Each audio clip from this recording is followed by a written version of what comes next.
Olá, mulheres, aqui quem fala é Viviane Martinello, do Esposas que Oram. Nós estamos lendo juntas o livro Segredos do Lugar Secreto, do Bob Sword, da editora Atos.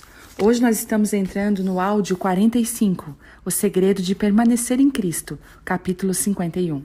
Existe uma grande pergunta que foi feita por todos os maiores santos no decorrer da história da igreja em relação à busca por Deus. Vimos no capítulo anterior que essa pergunta foi feita 3 vezes por Zacarias. É o questionamento comum da alma diligente. É a eterna pergunta compartilhada por gerações. A pergunta é muito simples. Como eu posso permanecer em Cristo? A pergunta é simples, mas a resposta é profunda e poucos a encontram. Muitos de nós temos a sensação de entrar e sair da sala do trono de Deus. Temos períodos de grande conexão e depois passamos por períodos de desconexão. Não podemos sempre analisar exatamente o motivo que desencadeou a distância dos nossos corações em relação ao Senhor, mas a maioria de nós sente como se o relacionamento com Cristo fosse uma montanha russa. Ora nos sentimos próximos novamente, ora distantes, então novamente próximos e depois distantes, e então próximos novamente, dentro e fora. E odiamos isso. Fomos criados para termos constante intimidade e qualquer coisa que seja menos que isso nos deixa loucos. Em minha opinião, essa passagem é uma das mais gloriosas de Cristo de toda a Bíblia.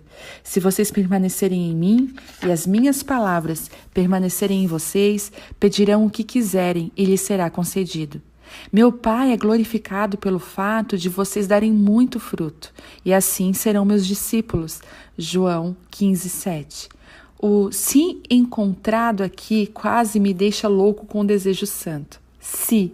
A grande condição de se ter a oração respondida é desenvolver um relacionamento de permanência em Cristo e em Sua palavra. Essa aquisição não é garantida. Ela está disponível, mas raramente é experimentada em sua plenitude. Eu sei que não permaneço em Cristo dessa maneira, porque as coisas que desejo ainda não foram dadas a mim. Portanto, eu busco essa dimensão de viver santo como maior apetite espiritual, com o que eu chamo de fervor santo. Preciso ganhar Cristo. Uma revista cristã que tinha Hudson Taylor em uma das suas edições mencionava como ele lutava para obter um andar mais próximo com Deus. Embora ele seja considerado um dos missionários mais vitoriosos da história da igreja, ansiava por um relacionamento mais íntimo com Cristo.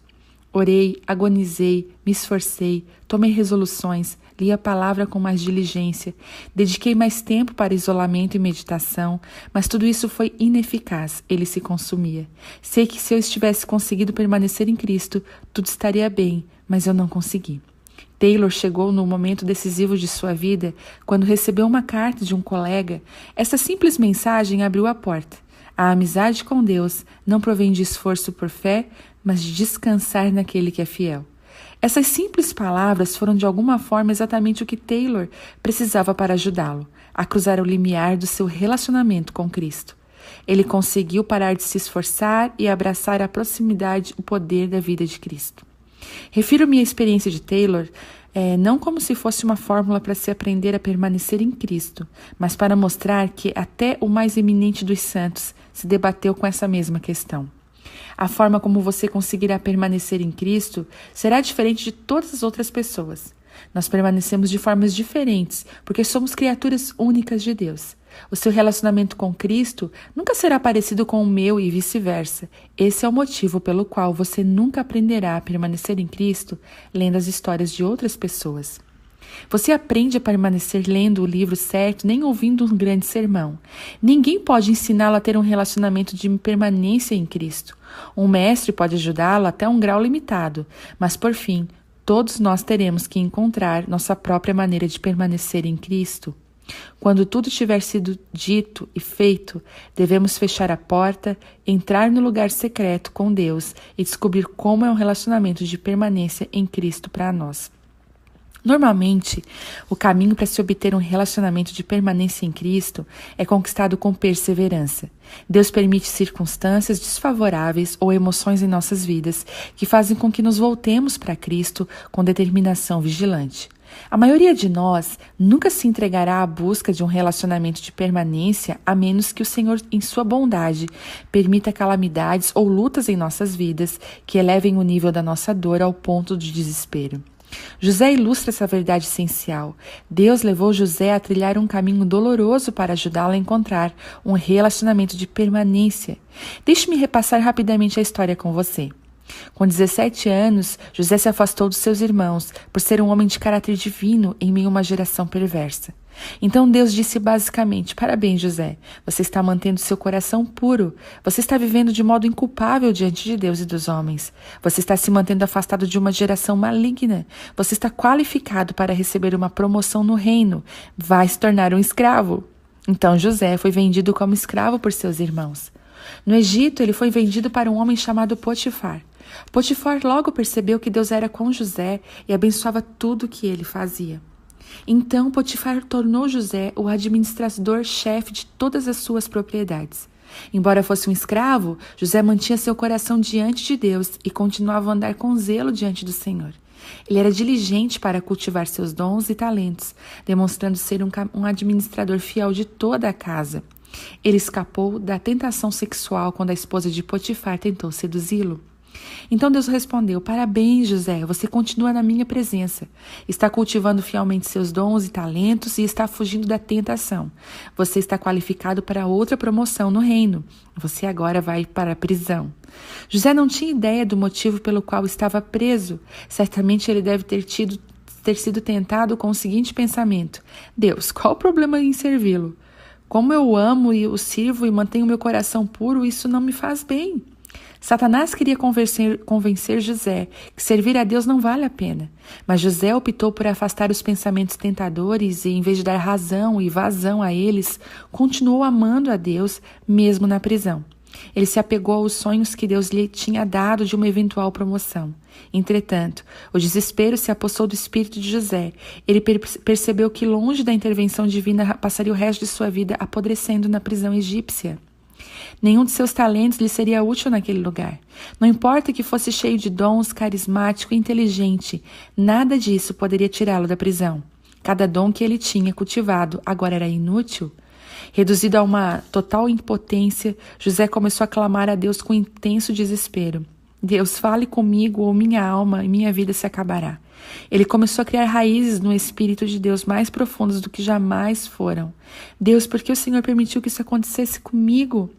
Deus disse: quero raízes mais profundas. Então ele aprofundou ainda mais suas raízes, ainda mais profundas. Então, em seu desespero, José se aprofundou ainda mais no Espírito de Deus, mais profundas, José. José continuou aprofundando suas raízes espirituais cada vez mais no Espírito de Deus, até que um dia encontrou um rio. Há um rio, meu caro amigo, cujos canais alegram a cidade de Deus. Esse rio subterrâneo corre tão profundamente que a maioria das pessoas não o encontra. Mas em alguns casos, Deus permite que um sofrimento extremo recaia sobre o seu servo a fim de levá-lo a profundezas do espírito com uma paixão inigualável. Quando José encontrou esse rio, ele encontrou a fonte da vida em Deus, que é mais profunda do que as estações da vida. Seja numa estação de inundação ou seca, há um rio disponível para o santo, que fornece uma fonte constante de vida divina e poder do Espírito Santo. Parece que poucos encontram esse grande rio subterrâneo, mas quando você encontrá-lo, isso chamará permanecer em Cristo. Deus estava dizendo a José: filho, tem uma grande promoção na loja para você, mas o chamado que estou fazendo nunca será conseguido por meio da força de seus dons e talentos. E sei que se esses recursos estiverem disponíveis, você sempre lançará a mão deles. Então agora vou colocá-lo em um lugar onde seus próprios recursos serão inúteis. Colocarei você em uma prisão. Ao sentir a impotência de perder o controle, você encontrará uma dimensão em mim que ultrapassará os seus dons e talentos. Veja, José, há uma dimensão em mim que não é por força nem por violência, mas é pelo meu espírito. Quando José encontrou aquele rio, sua capacidade de se valer da vida proveniente de Deus, que o tirou da prisão. Não foram seus talentos que o libertaram da prisão, mas sua vida no espírito. Quando Faraó chamou José para interpretar o seu sonho, ele conseguiu acessar o rio e dar a Faraó a resposta sábia que desejava. Em um único dia, José saiu da prisão e foi direto para o palácio. É um relacionamento de permanência em Cristo que leva o cristão à dimensão de Deus. Estou falando da dimensão em que Deus opera soberana e poderosamente nos assuntos dos homens. Jesus tinha um relacionamento de permanência com seu Pai. Ele mudou a história do mundo. Se Deus conceder a você a graça de encontrar essa fonte inesgotável de poder divino chamada permanecer em Cristo, então você também mudará a sua geração para Deus. Não fique desanimado por causa das dificuldades e adversidades que repentinamente recaírem sobre você. Volte-se para Deus como jamais fez em toda a sua vida. Permita que o desespero de sua alma o ajude a buscar a Deus com entrega total. O segredo é o seguinte: se você buscá-lo de todo o seu coração, ele o guiará até o rio antigo que corre nas profundezas do coração de Deus. Quando você buscar a Deus com toda a sua força, ele o trará até a fonte de vida divina. Quando a vida de Deus começar a fluir em seu mundo de impossibilidades, chamamos isso de milagre. A vida de Deus não pode ser parada. Se você beber deste rio, tudo em você e em sua volta começará a sacudir e a tremer sobre o maremoto do poder liberado por Deus. Tudo relacionado à sua prisão está prestes a mudar. Oro para que você receba essa palavra e aprenda a permanecer em Cristo.